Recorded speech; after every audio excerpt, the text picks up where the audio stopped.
What's up, guys? It's Chris Oladokun here. We're interviewing him, and he's quarterback for South Dakota State University. He threw 3,100 pass yards, 27 touchdowns total, and 7 interceptions his last year.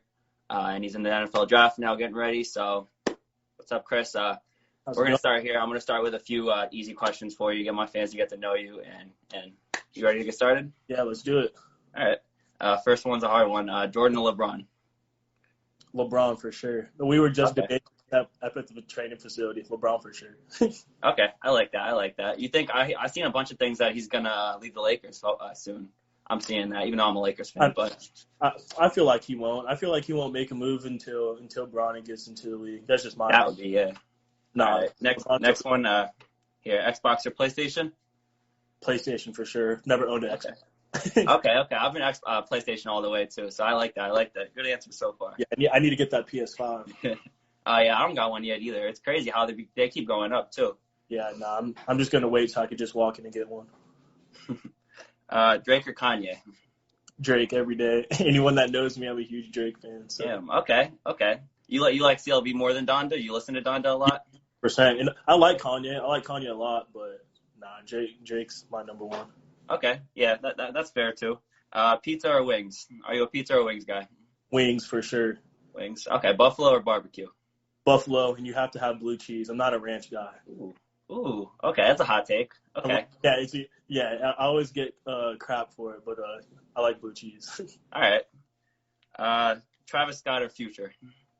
Future. He's actually my wallpaper on my phone. I mess with Future a lot. He's like behind Drake, he's probably my second favorite artist. Okay. Wow, yeah, I mess with Future. I don't know, it's close between him and Travis, but you can't go wrong either way, honestly. I also was supposed to go to Astro World like 2 or 3 years ago, and he canceled 3 hours before. Damn. We heard about that. Damn. So as a football fan, are you more of an NFL guy or a college football guy? I like watching college a little more just because how much excitement there is, the fans, the tailgates and stuff like that. So I like to watch college, but I also like watching the NFL too, just because that's the highest level of play, obviously. So where I want to be. So I like both of them pretty equally. Yeah, no, the energy is definitely different as a fan for college football, but obviously professional football is professional for a reason. Exactly. One more question before we get into the deeper ones. So if you could play a position other than quarterback on the field, what position would you pick? I'd probably pick receiver. I got to stay on the offensive side of the ball. Okay. I'm not trying to come down and from safety and hit people. I'm trying to have the ball in my hands at least sometimes. That's a solid pick, though. Receiver is probably the go-to for most quarterbacks. You got all the moves and stuff, too, and you know what you're doing.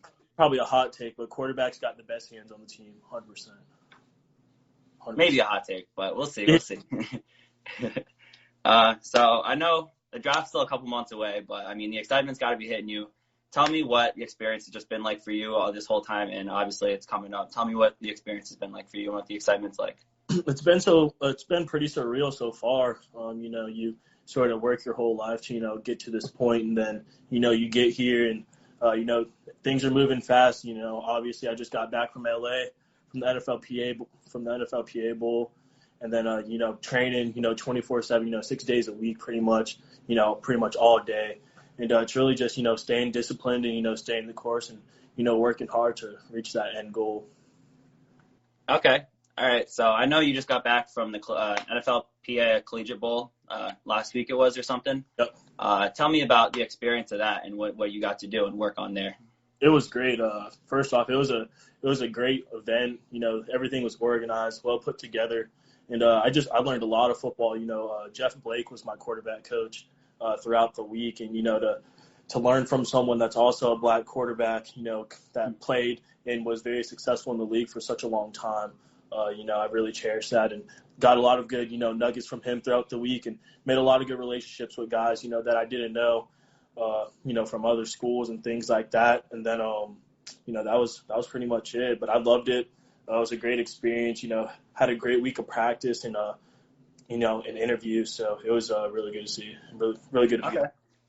That's good to hear. That's definitely good to hear. Rolling from that, I want to kind of go into you growing up as a quarterback. Tell me were there any guys that you kind of like looked at and kind of tried to base your game off of or tried to build your game around growing up?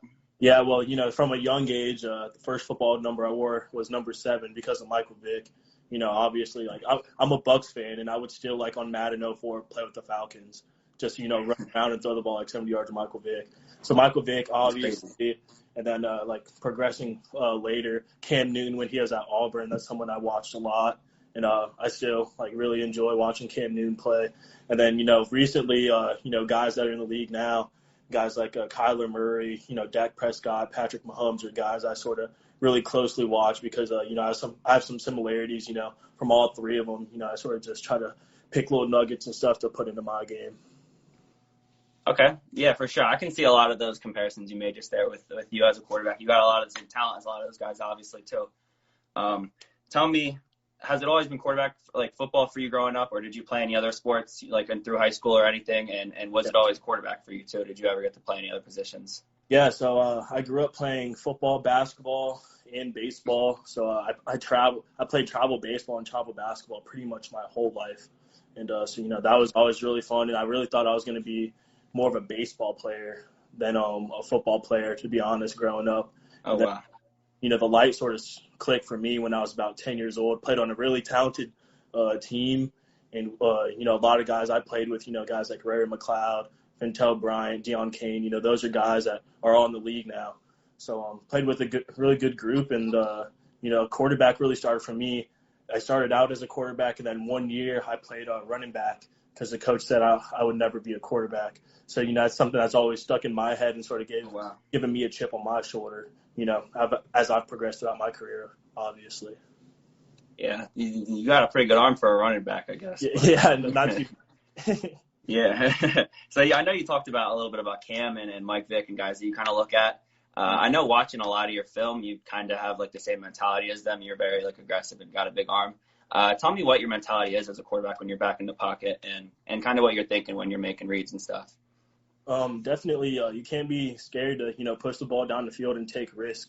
I mean, I'm very aggressive. I like to push the ball down the field. I like to, throw in the super tight windows and, sort of show off that arm. You're pretty good at it. I used to tell our quarterback coach, Zach Lujan, all the time, like, if it's a tight window, I have no problem, sort of squeezing it in there and trying to show off my arm. But, beside that, it's really just managing the game. That's something I learned how to do at South Dakota State, more of a pro-style offense. I'd come from, more air raid and spread offenses. So getting there and controlling the play clock, controlling the game, and, also playing with a really good team, just get the ball to your playmakers as quick as possible. Obviously they make you look good. You saw Pierre Strong in the game last night, and guys like that, when you get the ball in their hands, good things happen. So, yeah, real quick, how far can you throw a football? 70 yards. 70. I can hit 70.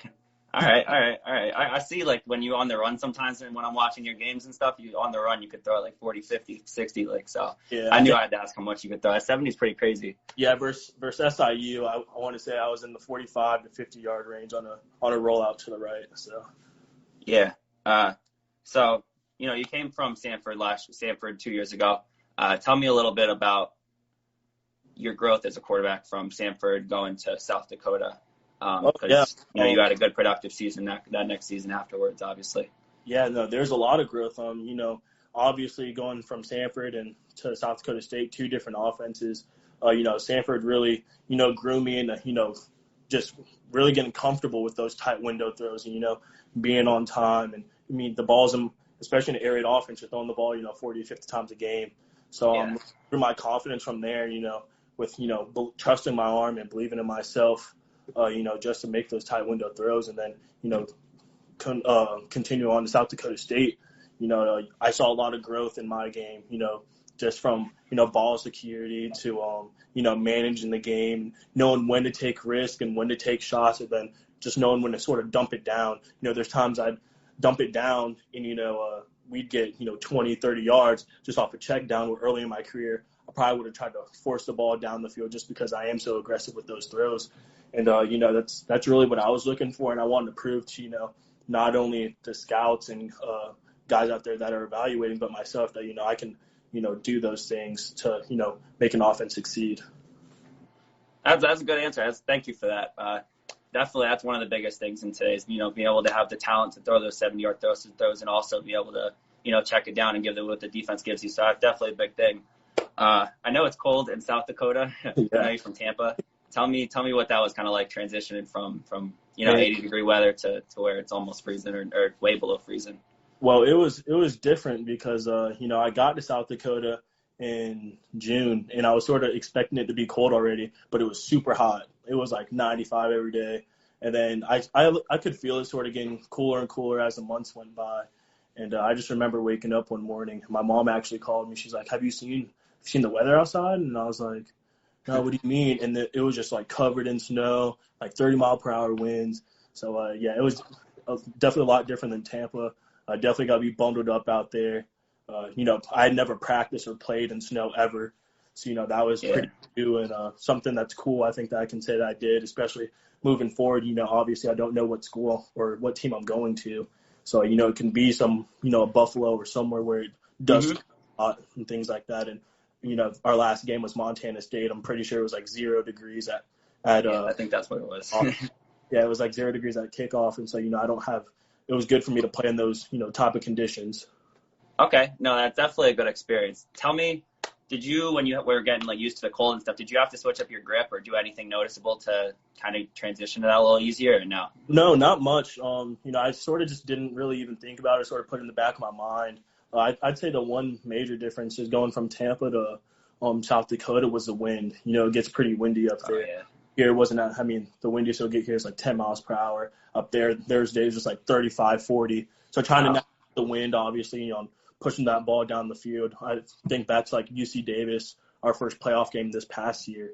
It was pretty windy out, and we sort of played with it in pregame and throughout the game, just sort of, kept an eye on it. And definitely the wind. Yeah. So experience is definitely matters in today's NFL, obviously. Mm-hmm. Tell me, when you look at the rest of the draft class, you don't have to say names or say anything in specific, but when you look at the rest of your draft class, tell me where do you think you've kind of fit in with the rest of the quarterbacks in this league or in the draft class? Well, I definitely wouldn't be training and playing if I didn't think I was at the top of the draft class for sure.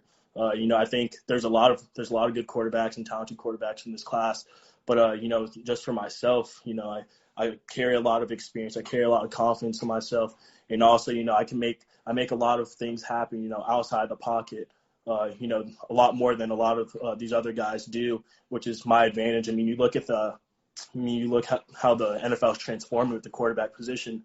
A lot of teams want those guys that, can extend the play, yes, like a Mahomes, a Murray, Prescott, Josh Allen, guys like that can extend it. That's, one of the best things about my game is, when it breaks down or it may not be there, I can get outside and create.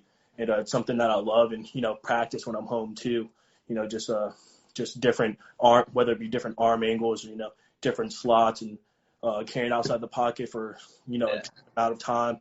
It's something that I enjoy about playing quarterback. Mm-hmm. No, it's definitely something that pops off the screen, I think, when you're watching you as, personally. You have the talent, you have the arm angles and the arm talent, and then you have the ability to, step up in the pocket and you make those smart reads and you don't really – you feel out the pocket very well too, I'd say. So you are a small school guy.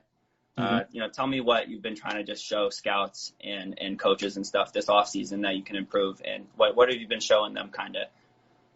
That I'm going to be consistent, and then most of all, I'm a winner and I'm a leader at the quarterback position. Those are the two biggest traits. Are you going to win football games, and are you going to lead a group of men? Especially me, you step into a locker room where your left tackle may be 37, 38 years old, or, you have guys that are established in the league, and, you got to go in there, and when you're the quarterback, you got to take charge. So that's really been my goal, starting at the NFLPA, showing those guys how much of a leader I am, how I lead men, and then also, just being myself at the end of the day. I told my teammates and coaches at South Dakota State when I got there, I'm going to be myself, and at the end of the day, I think that's good enough, and to lead men and to, be that guy for the team. Okay. That's a good answer. So, you played for the 3 schools now. Mm-hmm. Tell me, what has that kind of been like for you playing for so many schools already and having to play for that many different coaches? And how has that impacted you? I sort of talk about it all the time. I think a lot of a lot of guys sort of would have quit a long time ago. You go from, your hometown school, a school I always dreamed of going to. Then you go, to Alabama, a place I had never lived outside of Tampa. And then obviously to South Dakota State. A lot of times you think, it's something with character issues or anything like that. But it's really just looking for the right opportunity for myself. And, I found that at all three places. I loved all three places I was at, have some great relationships everywhere I was. But, at the end of the day, I knew what I could bring to the table, as a starting quarterback anywhere I was. And, everything sort of came full circle, at South Dakota State. And that just went through a lot of days that people didn't see me, just working hard, putting my head down and not making excuses for myself. And, just sort of, getting after it. Because obviously there's a lot of excuses you could make that I could make for myself on why I left or how things didn't work out. But I sort of just kept stacking those chips on my shoulder and, it really pushed me to another limit this last year just with my work ethic and, everything to, put the best product on the field. And I think that's an example of what showed this past year. Yeah, that's great to hear, man. I know for sure. I mean, that's an important thing when you get to the pros, especially. A lot of kids your age, don't have that type of, work ethic in college the same, obviously. And that's one of the struggles a lot of people. When you're talking to someone who's never watched your game before, tell me what game would you show somebody? What type of film, what game film would you show somebody who's never seen you or Chris Oladokun game before? I would definitely show them Colorado State. Obviously, that was our first game this year, my first game with South Dakota State. So, going into the game, probably no one would admit it on the coaching staff, but everyone's probably a little nervous, like what's going to happen. We were so good last year, and now we have a new quarterback. How is he going to play? Wow.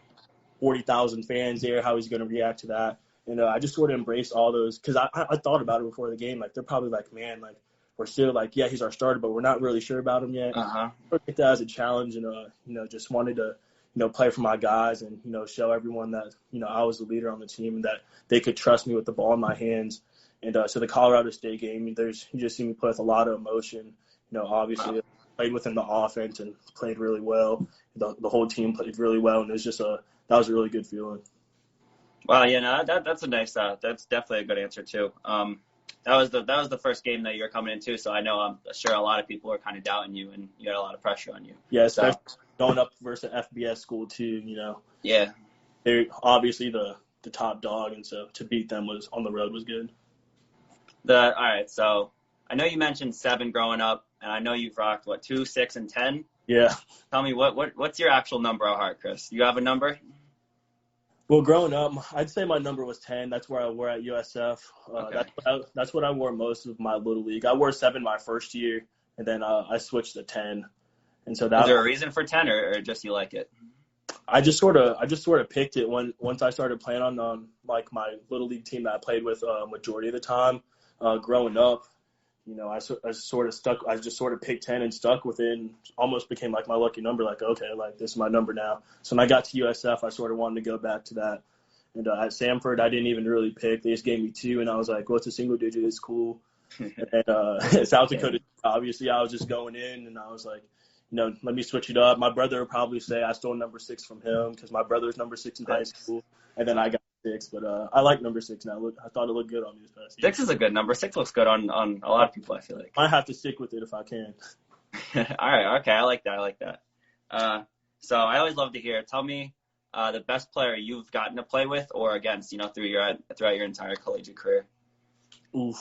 Well, all right. I'll give you like a 2-part answer. Okay. So, the best players I've shared the field with was my freshman year when I was at USF versus FSU.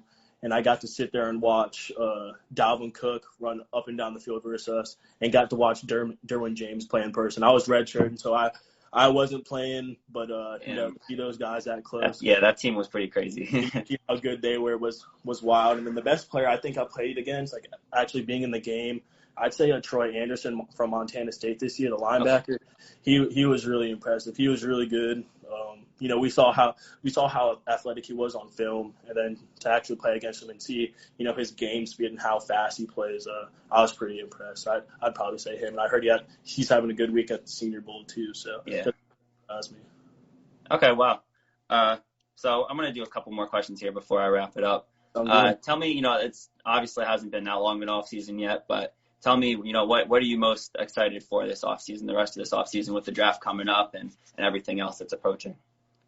I'm just ready for it to all, come to, you dream about something for so long, you're just ready for it to come to reality. And, there's still a lot of work to be done, a lot of things, especially cleaning up, stuff for combines and pro days and stuff like that, when you talk about 40s and L drills and things like that. So I'm just really just been taking it day by day, just really trying to fine tune everything from my throwing mechanics to footwork to, stuff in the weight room. And, all that stuff will come together, obviously, because, these are job interviews. So, I'm just excited for it all to come full circle. Yeah, no, you got a lot going on in the next couple of months, man. So good luck with everything. I'll be rooting for you for sure. I appreciate it. The last question here before we got going. So, I know you're a Bucs fan. Yeah. You're not going to be in the Super Bowl, unfortunately. Give me your Super Bowl prediction, though. What is it going to be? Super Bowl prediction. If I had to predict, I'm gonna go the Bengals win in a close one. I'm gonna go 30-27 Bengals. I think Joe Burrow is gonna pull it out. That'd be a hell of a game. And the thing is, I think 3 people have asked me, and I think I've given them a different answer every single time, just because I keep going back on how the Rams are and how good their defensive line is. But I think if the Bengals can protect Joe Burrow, I think they'll win. So that's probably what's going to come down to, honestly. It's going to come down to the Bengals O-line versus Rams D-line. They got Von Miller and Aaron Donald coming, though, so it's going to be crazy. It's going to be a good game regardless, but thank you for that. I think it's going to be a really good game. Obviously sad. I wanted to see Brady in the Super Bowl one more time, but I think it'll be a good game. You like Trask moving forward for them? We'll see. I think he's a really good quarterback. Obviously, he was in the Heisman race a couple years back. So it'll be interesting to see what they do moving forward. Obviously, losing someone like Brady, for any team that would hurt. But I'm sure they'll get someone in there if it's not him or someone to take that over. Yeah, for sure. I appreciate you coming on, Chris. You gave a lot of great answers. I'll be rooting for you for sure this whole off season. Good luck with everything. No, I appreciate you for having me on. It was a blast for sure. So I appreciate you. Yeah, for sure.